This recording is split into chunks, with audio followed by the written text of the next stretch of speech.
ক্ষমার আলোয় মক্কা বিজয় ১০,০০০ সত্যসাবীর কাহিনী। বহু বছর আগে যখন মহানবী হজরত মুহাম্মদ সাল্লাল্লাহু আলাইহি ওয়াসাল্লাম এবং তার অনুসারীদেরকে নিজ জন্মভূমি মক্কা ছেড়ে মদিনায় যেতে বাধ্য করা হয়েছিল, তখন মক্কায় ছিল অশান্তি আর বিদ্বেষ। কিন্তু সত্যের আলো একদিন না একদিন ফিরবেই, এ বিশ্বাস ছিল তাদের অন্তরে। সময় এগিয়ে চলল। একসময় মক্কার কুরাইশরা নিজেদের অঙ্গীকার ভঙ্গ করে চরম অন্যায় করল। আর ঠিক তখনই জন্মভূমি মক্কাকে মুক্ত করার জন্য এক চূড়ান্ত পদক্ষেপের সময় এল। অষ্টম হিজরির এক রৌদ্রজল দিনে মদিনা থেকে মক্কার পথে যাত্রা শুরু করলেন মহানবী সাল্লাল্লাহু আলাইহি ওয়াসাল্লাম। এই যাত্রা ছিল এক নীরব বিপ্লবের সূচনা।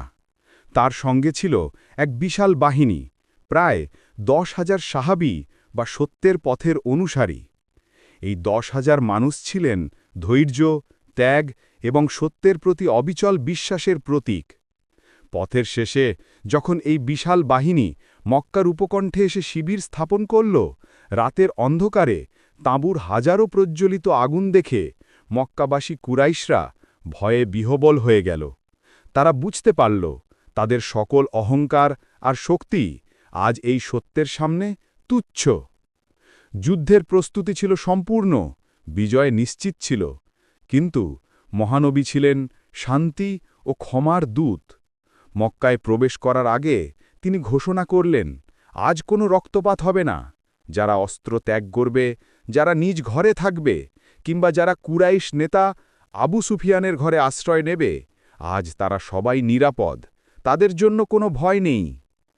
১,০০০,০০০ যোদ্ধার সেই বিশাল বাহিনী যখন মক্কায় প্রবেশ করল, তখন সেই দৃশ্য ছিল এক বিজয়ীর, কিন্তু রক্তপিপাসু শাসকের নয়। তিনি মক্কার প্রধান ধর্মীয় স্থান কাবা ঘরে গেলেন এবং নিজের ধনুক দিয়ে একে একে ৩৬০টি মূর্তি ভেঙে ফেললেন। বিজয় সম্পূর্ণ হল, কিন্তু এরপর এলো সেই শ্রেষ্ঠ মুহূর্ত। শত শত কুরাইশ নারী পুরুষ মাথা নিচু করে দাঁড়িয়েছিল, যারা বছরের পর বছর তাঁকেও তার সাথীদের নির্যাতন করেছে, অপমান করেছে। তাদের মনে ছিল চরম ভয় ও প্রতিশোধের আশঙ্কা। মহানবী তাদের দিকে তাকিয়ে প্রশ্ন করলেন, তোমরা আমার কাছ থেকে কেমন ব্যবহার আশা করো? ভীত কুরাইশরা মিনতি করে বলল, আমরা আপনার কাছ থেকে ভালো ব্যবহারই আশা করি, কারণ আপনি আমাদের এক মহান ভাই এবং মহানুভব ভাইয়ের পুত্র। উত্তরে মহানবী যে ঘোষণাটি দিলেন তা চিরকালের জন্য মানবতার ইতিহাসে স্বর্ণাক্ষরে লিখা রয়ে গেল। আজ তোমাদের উপর আর কোনো অভিযোগ নেই, তোমরা মুক্ত ও স্বাধীন, যাও। এই ছিল সেই ১,০০০,০০০ সত্যসাবীর বিজয়ের চূড়ান্ত শিক্ষা। যেখানে প্রতিশোধের ক্ষমতা ছিল, সেখানে বেছে নেওয়া হলো ক্ষমা। এই ক্ষমার আলোতেই মক্কা বিজয়ের এই কাহিনী ইতিহাসে সর্বশ্রেষ্ঠ শিক্ষণীয় ঘটনা হয়ে আছে।